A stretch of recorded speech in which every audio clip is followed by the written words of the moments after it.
हाँ बच्चों, तो आज से हम लोग 12th का फिजिक्स स्टार्ट करेंगे, ठीक है ना। अच्छा, तो 12th में सबसे पहला चैप्टर आपका है वैद्युत, इलेक्ट्रिक, ठीक। तो इसमें सबसे पहली आर्टिकल है आपका आवेश।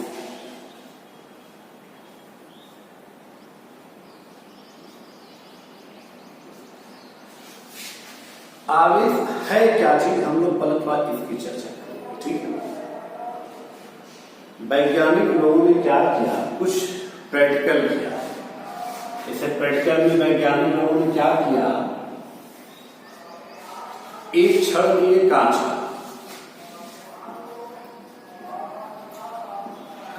की छड़, कांच की छड़ को रेशम से रगड़ा गया। ये मान लो कांच की छड़ है और ये मान लो रेशम। तो एक प्रैक्टिकल में कांच की छड़ को रेशम से रगड़ा गया। जब इसको रगड़ा गया तो कांच की छड़ के अंदर एक गुण आ गया। रगड़ने के बाद कैसा गुण आया कि ये हल्की वस्तुओं को, ये जो कांच की छड़ है ना, हल्की वस्तुओं को अपनी तरफ क्या करने लगा, आकर्षित करने लगा। जब ये आकर्षित करने का गुण आ गया, इस चीज को बोला गया कि ये कांच की छड़ ने आवेश ग्रहण कर लिया है, वैद्युतमय हो गया है, ठीक। इसी प्रकार जैसे कांच की छड़ लेके रेशम से रगड़ा गया, उसी प्रकार आबनूस की छड़ लिया गया। आबनूस की छड़ को बिल्ली की खाल से रगड़ा गया।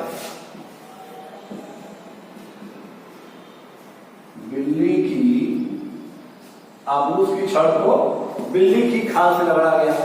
तो आबनूस की छड़ के अंदर भी वही गुण आ गया। जब रगड़ा गया इसके अंदर भी एक गुण आ गया। कैसा गुण, ये भी हल्की वस्तुओं को अपनी तरफ क्या करने लगा, आकर्षित करने लगा। तो जब आकर्षित करने का गुण आ गया तो ये बोला गया कि इसने आवेश ग्रहण कर लिया है, ये भी छड़ वैद्युतमय हो गई है, ठीक। अच्छा, तो अब फिर प्रैक्टिकल में क्या आगे आया, जैसे मान लो एक कांच की छड़ जो रेशम से रगड़ा गया था, एक दूसरी भी कांच की छड़ ली, उसको भी रेशम से रगड़ा गया था। ये भी कांच की छड़ है, ये भी कांच की छड़ है। जब दोनों पास पास लाते हैं तो ये देखा गया कि दोनों के बीच क्या हो रहा है, प्रतिकर्षण बल हो रहा है। इसी प्रकार एक आबनूस की छड़ यहाँ जो बिल्ली की खाल से रगड़ी गई है, एक और आबनूस की छड़ ले ली, उसको भी बिल्ली की खाल से रगड़ा गया। तो उसको भी जब पास लाया गया तो इनके अंदर क्या हुआ, इनके अंदर भी प्रतिकर्षण बल कार्य करने लगा, ठीक है। लेकिन जब एक कांच की छड़ और एक आबनूस की छड़, देखो ये दोनों कांच का था और ये दोनों आबनूस वाला था, ठीक है ना। तो इसमें सेम जब दोनों था तो प्रतिकर्षण था। जब एक छड़ लिया कांच का और जो दूसरी छड़ लिया आबनूस का, तब इनके बीच क्या हुआ, आकर्षण बल, ठीक। अच्छा, तो ये तो रहा आपके बल की कहानी। अब सवाल इस बात का है, कांच की छड़ को रेशम से रगड़ा गया, हल्की वस्तुओं को आकर्षित करने का गुण आया, तो इसको भी हमने बोला कि भाई इसने आवेश ग्रहण कर लिया है। फिर आबनूस की छड़ को बिल्ली की खाल से रगड़ा गया, इसके अंदर भी हल्की वस्तुओं को आकर्षित करने का गुण आ गया, तो बोला गया कि इसके अंदर भी आवेश का गुण आ गया है, वैद्युतमय हो गया है। सवाल है कि दोनों में कुछ अंतर भी तो होना चाहिए। अब जैसे मान लीजिए एक ही माँ बाप के दो बच्चे होते हैं, तो दोनों की अलग अलग पहचान बनाने के लिए एक का नाम कुछ है, एक का नाम कुछ रख देते हैं। इसी प्रकार जो कांच की छड़ को रेशम से रगड़ा गया, तो इसके अंदर जो हल्की वस्तुओं को आकर्षित करने का गुण था, इसके आवेश को बोला गया धन आवेश। इस पर कैसा आवेश है, धन आवेशित हो गया। जो आगुस की छड़ था, बिल्ली की खाल से रगड़ा गया, इसके अंदर जो हल्की वस्तु आकर्षित करने का गुण आया था, तो इसके आवेश को बोला गया ये ऋण आवेश है।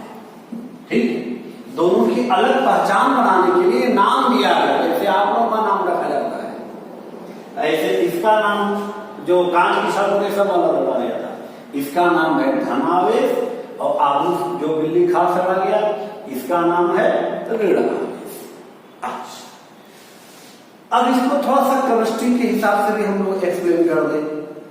कोई भी पदार्थ हो, उसका एक कोई एटम रहेगा, उसमें इलेक्ट्रॉन वाली कक्षाओं में चक्कर भी लगाएंगे। तो इसका कुछ केमिस्ट्री के वैज्ञानिक भी अपना रिसर्च दिए कि जैसे कांच की, अब देखो कांच की छड़ को रेशम से रगड़ा गया तो कांच के अंदर धन आवेश आ गया था। तो इसको केमिस्ट्री वाले अपने हिसाब से बोले कि जब कांच की छड़ को रेशम से रगड़ा गया तो रेशम के एक परमाणु से धन आवेश यहां चला गया कांच की छड़ पर, या बोलो कांच की छड़ के एक एटम से एक ऋण आवेश चला गया रेशम के एटम पर। तो अब देखो कांच की छड़ से एक इलेक्ट्रॉन जब रेशम के ऊपर जाएगा तो कांच की छड़ पर कौन सा चार्ज जाएगा, धन आवेश। और जितना प्रैक्टिकली ये भी देखा गया है कि जितना इस पर धन आवेश होता है उतना ही इस पर ऋण आवेश होता है। ठीक, इसी प्रकार आगुस का बिल्ली खाल से इसका एक परमाणु लिया, इसका एक परमाणु लिया। अब इसमें ये बोला गया कि बिल्ली की खाल से इसका जो एटम रहेगा, एक एटम से इलेक्ट्रॉन यहां से चला गया आगुस की छड़, तो चूंकि इलेक्ट्रॉन यहां से यहां आ रहा है इसलिए इस पर क्या है, माइनस।